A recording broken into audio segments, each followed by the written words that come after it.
Second day of Chanukah, and here we are at Moshav Mattityahu. It's pretty amazing that here we are on Chanukah, and Moshav Mattityahu is named after Mattityahu Maccabee. And this is actually one of the caves here on the Moshav.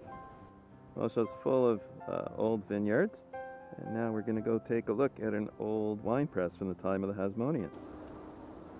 So here we are at a grape press, and the grapes will be dropped over here on this flat area and stomp on them. As you stomp on them, the grape juice rolls down here through this trough and into this carved out area here to gather the grape juice in this sort of stone vat built right into the stone. We're at the highest point of the hill here on Moshav Mattityahu, and what's interesting, if the trees weren't here, these were all planted recently, you'd have a panoramic view of the whole region, which would have tremendous military value. And here at the top of the hill we find this artificial built round turret area that looks definitely like almost a bunker, that if you controlled this hilltop you would control the whole region. You can see here one of the houses with the red roofs in the foreground on Moshav Mattityahu. Behind you'll see Kiryat Sefer called Modi'in Alit. And just in front of that house, you'll see construction that's frozen as part of the general construction freeze in the territories. But while we're here, I thought I'd give you a dvar Torah that I heard from Rav Leff about Chanukah from Moshav Mattityahu, who's the Rav here.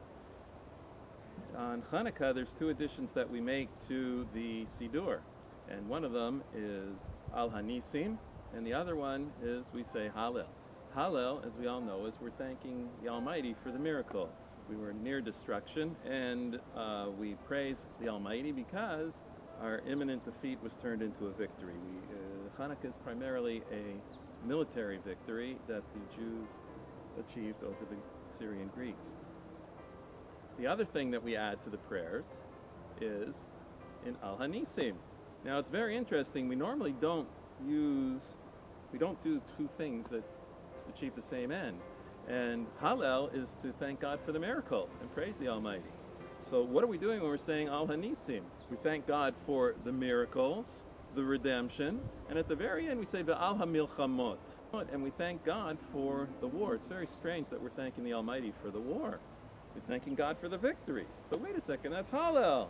So we don't need two things. Rav Leff's very interesting says that Al Hanisim is placed at which part of the Shmoneh Esrei, which part of the prayer? The prayer right after Modim, where we're acknowledging God for all of the things that we receive in life. So in the Modim prayer, we thank God for the miracles and the wonders, the redemption, and the war. You see, the Hodot, Modim, means to acknowledge, and we have to acknowledge that everything is a miracle. It's not just miracles when defeat turns into victory.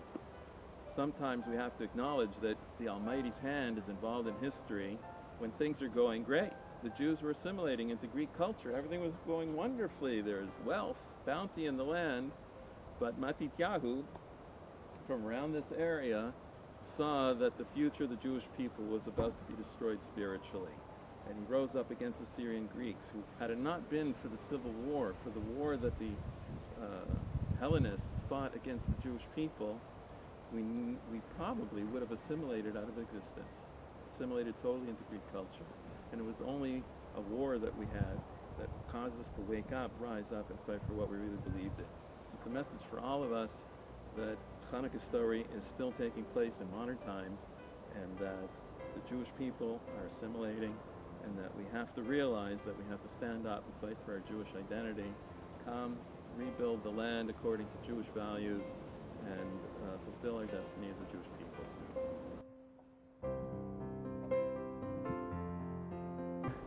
Here we are in Kiryat Sefer, just right next door to Modi'in. This is still part of the Hasmonean area, and this is actually looks like a little town, very wealthy town.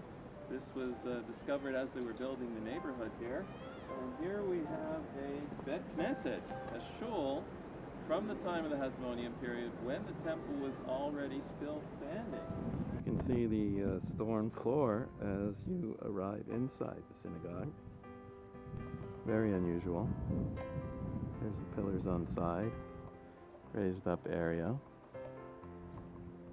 and the doorway facing the north. Here you can see the street in between the two buildings. This is a fabulous olive press.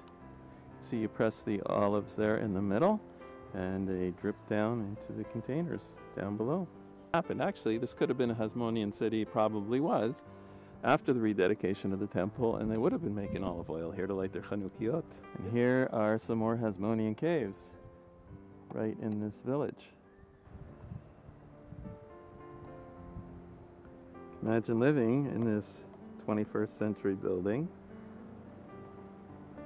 Neighbors 2,000 years old.